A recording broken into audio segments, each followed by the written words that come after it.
Hello everybody. It is Thursday, January 28th. This is a yellow, orange, green, and blue belt class. Hope you guys are having a good week so far. Hope you've been enjoying your training. Today we're going to continue with our grappling theme, but before we get started, guys, you got to do your warm-ups. So go to your app, click on curriculum, click on Lima Online, do your warm-ups, and come back when you guys are done. All right, welcome back. So guys, today I'm going to really focus on one aspect of the grappling warm-ups. So we already did our basic warm-ups, and I've been showing you a bunch of grappling warm-ups, from shrimping to gorilla walks to bear crawls to that kind of stuff. We even did the four-corner drill, but after watching classes the last 2 nights in person, the yellow, orange, green, and blue belts still really seem to be struggling with the concept of shrimping. Shrimping is what I really want you guys to spend a good 10 to 15 minutes on right now around your house. And I'm going to explain the shrimping to you again.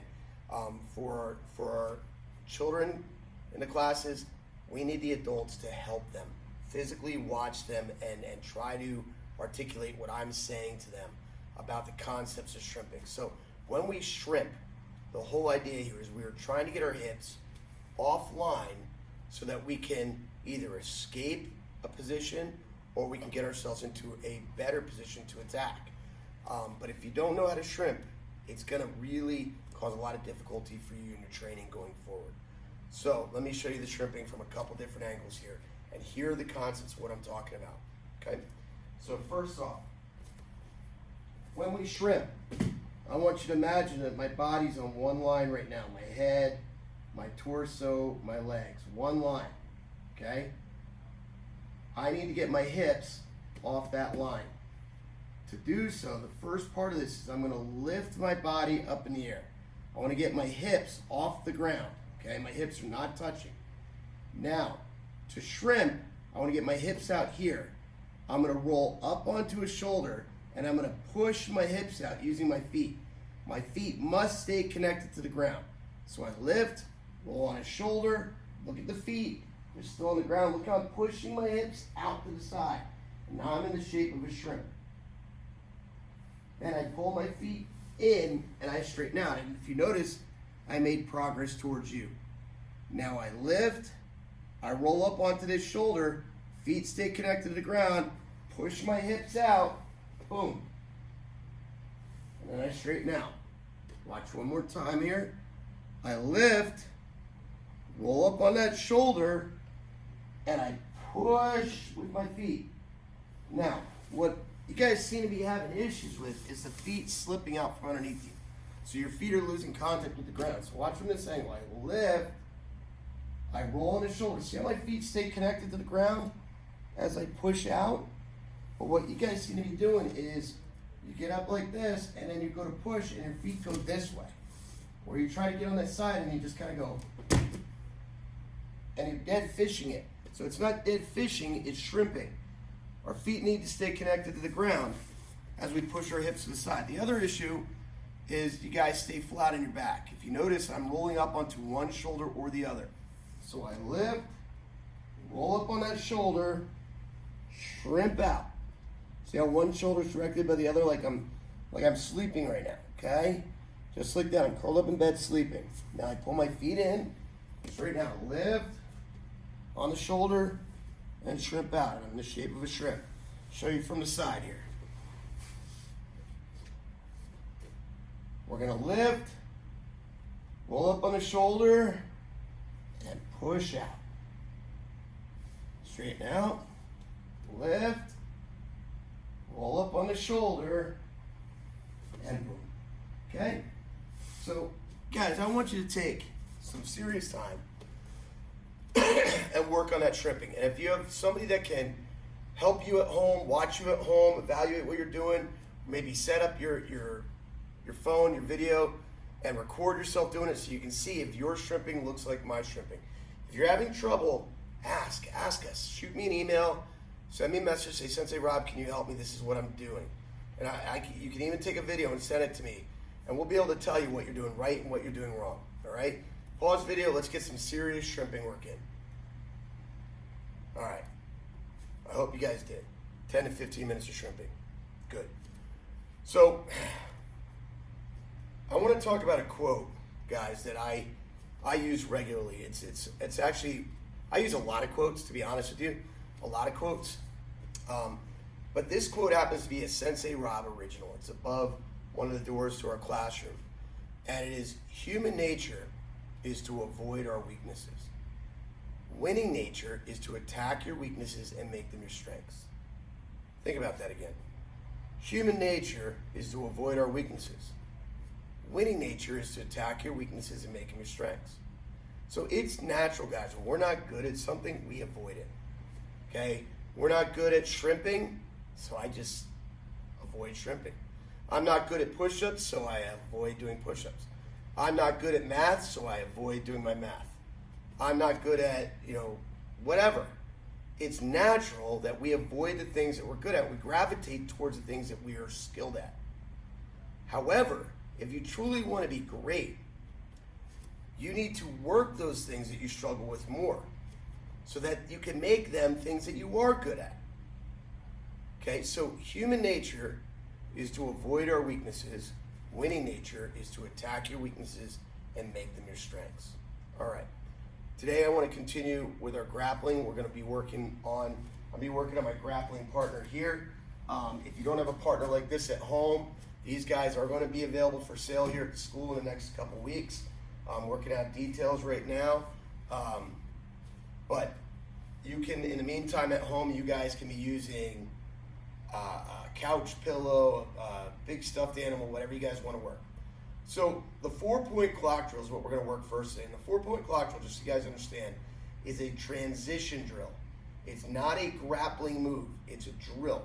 Now, we've been talking about positions. We talked about the mount, the side mount, reverse mount. We talked about the guard. We talked about dead man's position. This drill is all about transitioning from mount to side mount to reverse mount to side mount and back to mount. But we're going to do it without taking our weight off our opponent. So here I have my grappling partner, and I'm going to get into a very low mount. I'm nice and low. I'm riding heavy on him, okay? And after 3 weeks of quarantine, I'm a little bit heavier. So I'm riding heavy on this guy. What I want to do is I want to get to my next position, but I don't want to give him any room to escape. So if you notice, even when I lift my body up, you see how he rises? I've given him room now to escape. So when I go from here to my side mount, I don't want to do what I just did.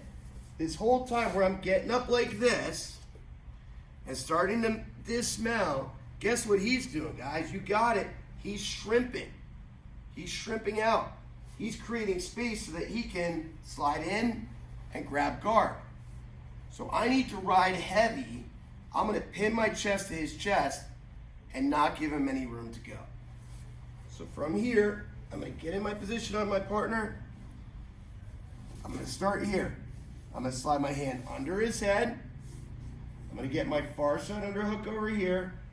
And I'm going to come over the top of him. Notice, even though I passed over his legs with my leg, my chest is still heavy on his chest.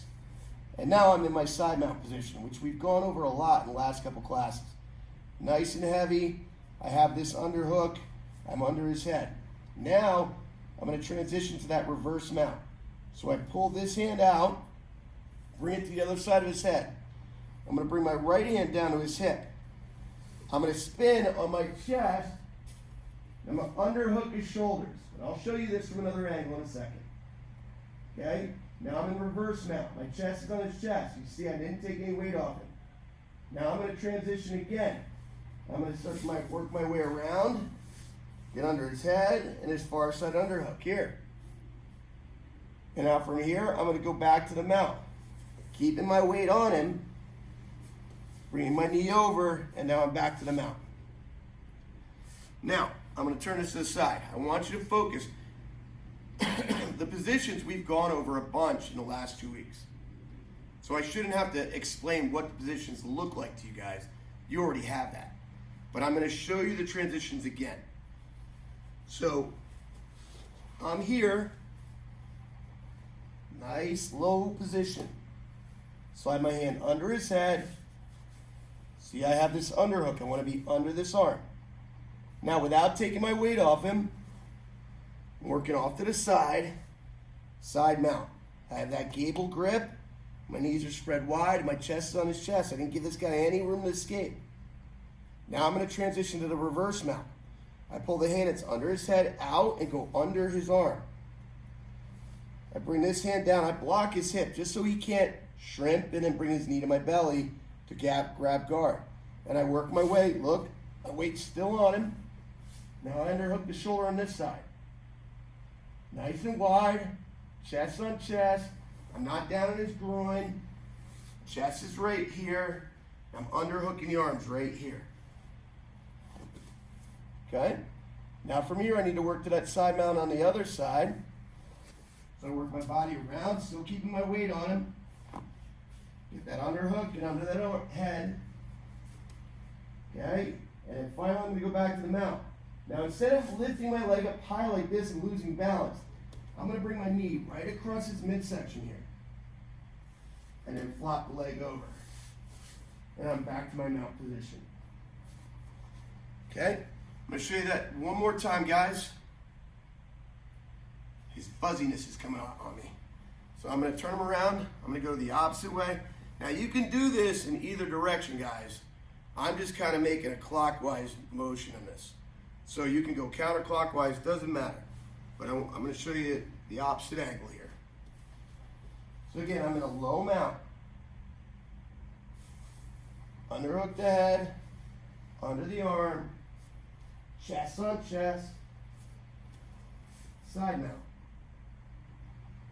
Underhook the shoulder, block the hip, chest on chest, underhook the shoulder. Notice I'm still chest on chest. Work my way around, under the head, under the arm, side mount. I'm going to bring that knee right across his midsection here without taking my weight off of him. And there I have my mount.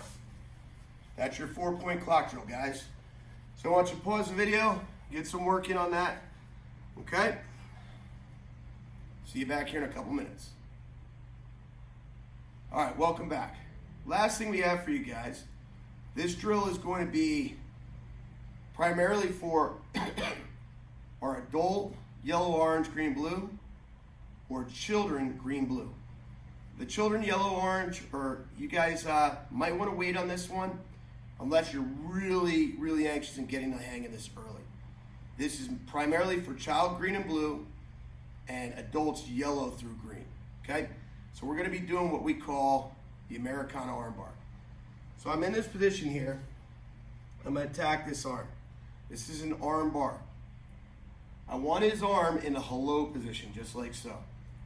So like the hello position right there. So what I'm going to do is I'm going to pick the arm I want to attack. I'm going to get two hands on his wrist and drive his hand to the ground. Now the elbow that's by his ear, I want to put that on the floor right next to his ear. The opposite hand, I'm going to slide under his bicep and onto the top of my wrist. So I'm under his bicep, the Popeye muscle. Under the bicep. Now, I'm going to lift his elbow. My elbow that's near his ear stays on the ground. Now I'm going to slide his hand towards my knee, and if he actually had ligaments, he would be tapping right now because he would be in pain, okay? So this move we used to call affectionately paint the floor, as you're resembling painting the floor with the back of their hand, just like this. So again, I want to attack this guy. I'm going to grab that arm and pin it to the ground. It might stem from me giving him some ground and pound, and his hands are up by his face, and then I pin it to the ground. Slide this hand underneath my bicep, or his bicep, grab the top of my own wrist, keep my head down, lift the elbow, and slide it towards my knee. Okay? I'm going to go to the opposite side, grab the wrist. Notice my elbow's in his ear. It's going to stay there.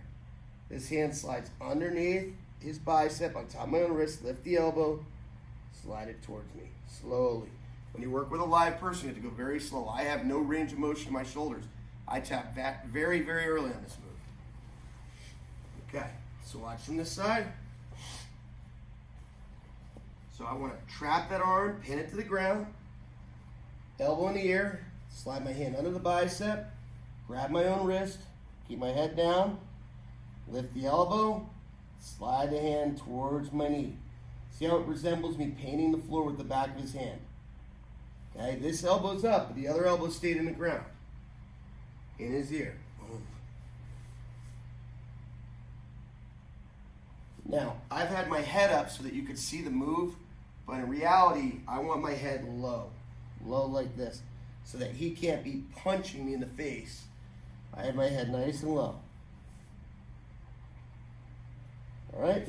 That is called the Americana. It's also known as a key lock armbar, also known as paint the floor. Let go of me. All right, so I hope you guys enjoyed today's training. Thanks for being Lima Strong. Let's work on that shrimping. We'll see you online, and we'll see you on the mat. Woos.